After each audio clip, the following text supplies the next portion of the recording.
Hello, dear friends. This is BB Ukraine Analytics, the rubric Russia-Ukraine War Front Analytics with YEVHEN Dykyyi, who is a war veteran, military analyst, scientist, and the director of the National Antarctic Scientific Center. I am Elena Vostrova, and today we will analyze the meeting of two dictators, Kim Jong Un and Vladimir Putin. So subscribe for our channel if you want to know the insider information about Russia-Ukraine war.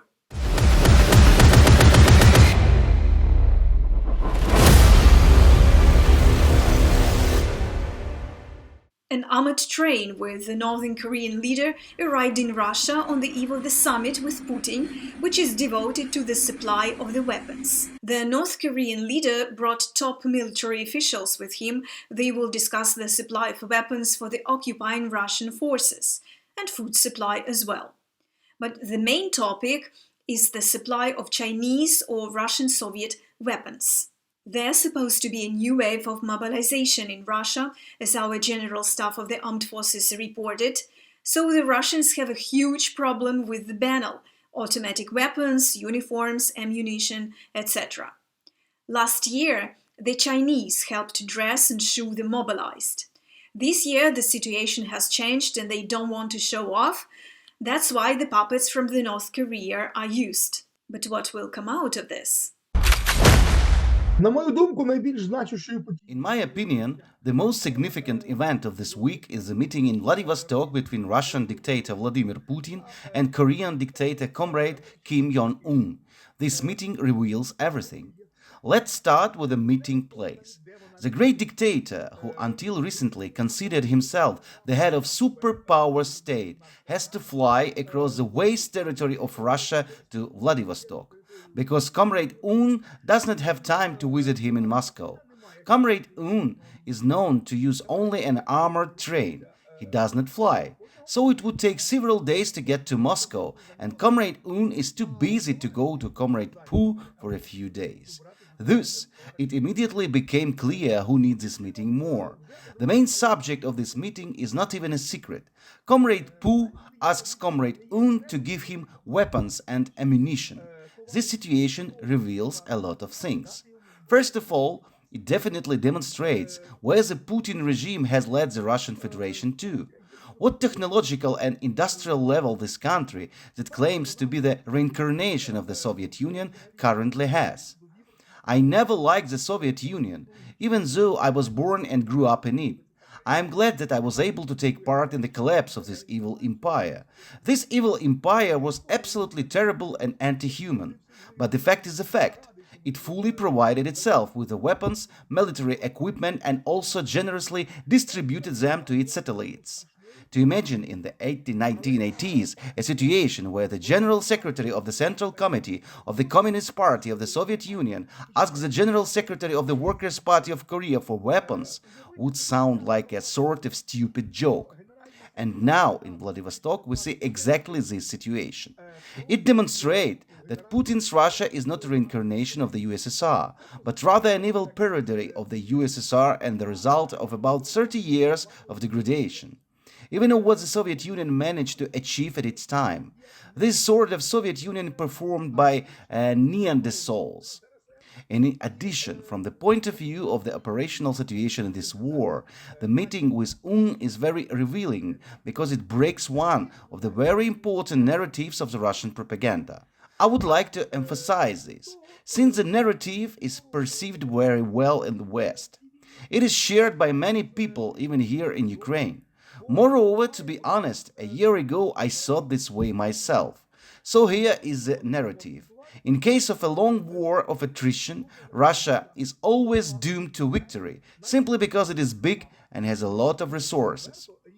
Well, unless we are talking about mineral resources like oil and gas. But it doesn't work.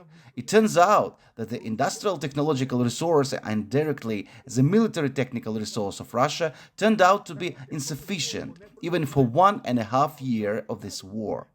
Now, A year and a half has passed since the beginning of what the Russians considered a small military operation, a kind of victorious campaign of several days.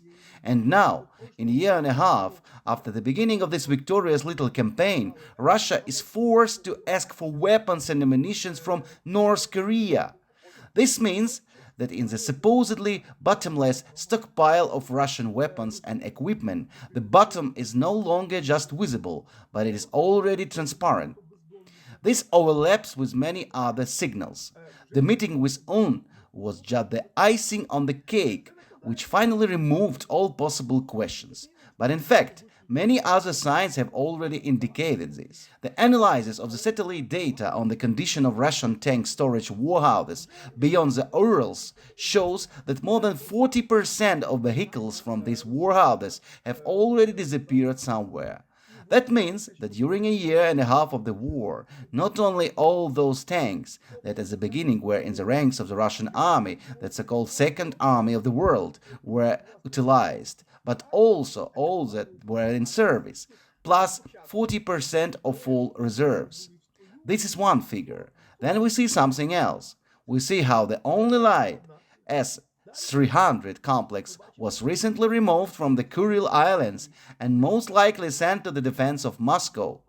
For the first time since 1945, when Russia occupied these Japanese territories, the Kuril Islands were left without air cover. In general, if we talk about the air defense of Moscow, you can see a lot of very interesting things there. In particular, to protect the city against Ukrainian drones, Panzer missile systems are being deployed there. It is supposed to be the pride of the Russian defense industry and the main tactical anti-aircraft complex of the Russian army. So recently, on the outskirts of Moscow, Panzer missile systems in Arctic colors were photographed there. The Russians have to remove anti-aircraft missiles from the Kuril Islands on the one hand and from the Arctic on the other. That is, in fact, we see that all the reserves of the Russian Federation for air defense, for example, are only enough for Moscow and the front line, and it's not the fact that it's enough. This situation in Vladivostok just summed up a whole series of signs that we saw before that, which shows that Russia has the military resources left to wage a war of such intensity as it is now for no more than a year.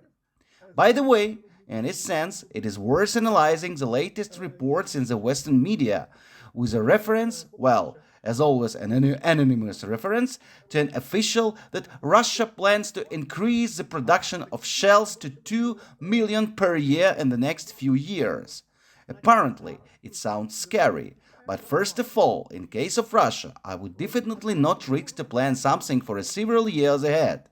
And thus, we see that if we are talking about a plan for several years, then the Russian Federation is currently producing much less than this number. And we can also just mention one more figure. In 2022, the Russian Federation used about 11 million shells. Let's compare the 11 million spent in the first year, and there are simply no statistics for 2023. And the plan is to produce 2 million a year someday, not now, but in a few years.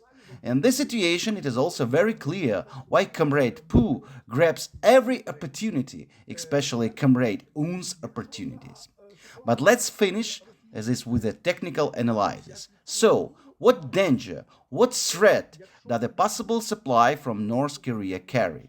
Frankly, if I am following the situation around Russian-Chinese relations very carefully, because if, God forbid, Comrade Xi Jinping position changes and China opens up its reserves to Russia, it will be really serious. It can really affect the course of this war. But as for the situation around North Korea, I honestly look at it with a smile. I can say that I am sitting in the lotus position, meditating and watching this story. The fact that we are talking about military and technical assistance to Russia from a country where trucks drive on the roads in the capital.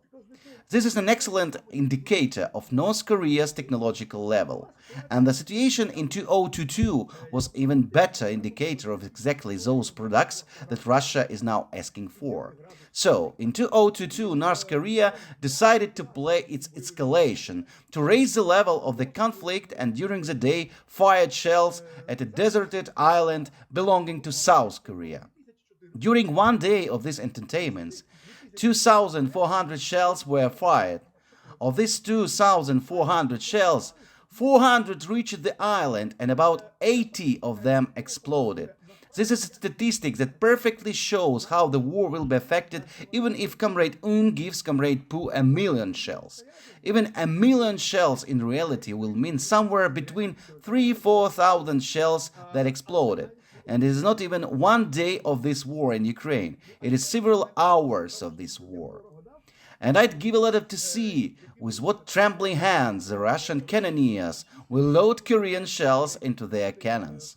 Because it will be such a very specific Russian-Korean roulette. So let's look at this and draw the right conclusions regarding Russia's ability to withstand a long war of attrition in case the West maintains at least the current level of support for Ukraine.